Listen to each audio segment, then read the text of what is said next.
Hi everyone, this is Cindy with Creating with the Heart, and I am back with another card share.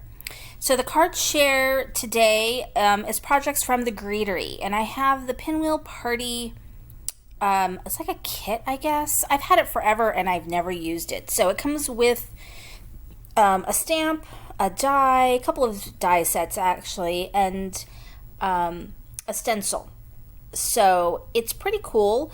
The stencil allows you to stencil a border. You also could stencil individual pinwheels. So you can place them elsewhere, you can prop them up. And then the stamp has various sentiments as well as the dies. So the dies will allow you to cut out the pinwheels and let you cut out the Let's Party. It also lets you cut sort of this circular piece that you can use on your pinwheels. And so it's pretty fun. I think you could do a lot with this, more than what I did.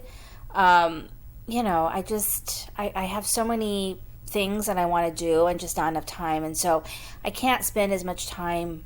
I have no idea what I'm pointing at. I just have so little time and so many projects I want to do.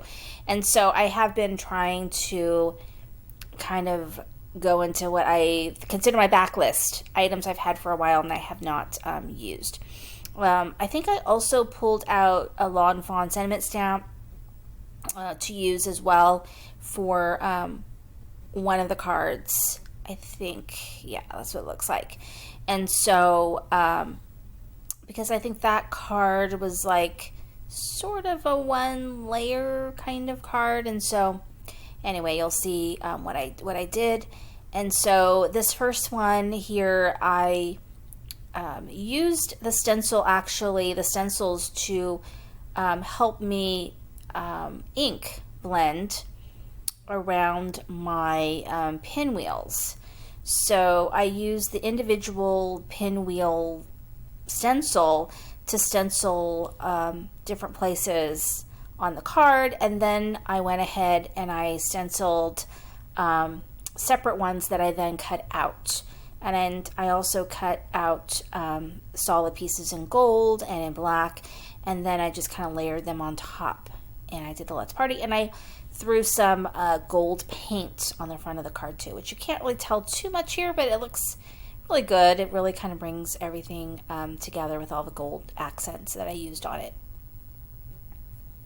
I think I used some gems as well.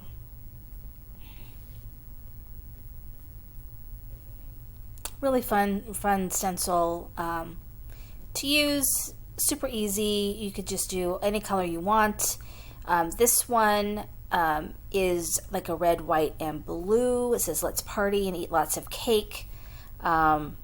Be really good for people who have birthdays that are close to the 4th of July. My cousin's son was born on July 5th, and my birthday is July 1st. So there are people whose birthdays are close to the 4th. And so this would be a really pretty card for that. I really do like these reds and blues. And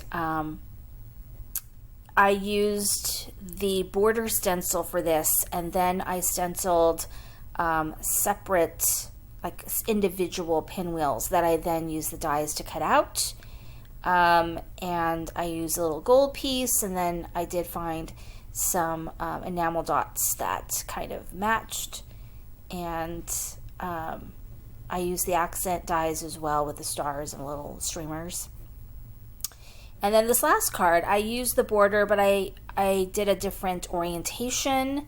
So I kind of flipped it over onto its side, and I did these sort of yellow and oranges, and then I put gems in the middle, and I just stamped the happy birthday from Lawn Fawn like right over the top. And I think the gems are kind of this yellow, kind of almost yellow looking, so they kind of have that gold feel. So I went ahead and also splattered some gold paint on here as well, or gold, actually it's like watercolor that I put on the top. And I just think the cards are really fun and pretty, and you can use them for any occasion. I really enjoyed using it. It's very easy to use. So anyway, thank you so much for watching. This is Cindy with Creating with a Heart.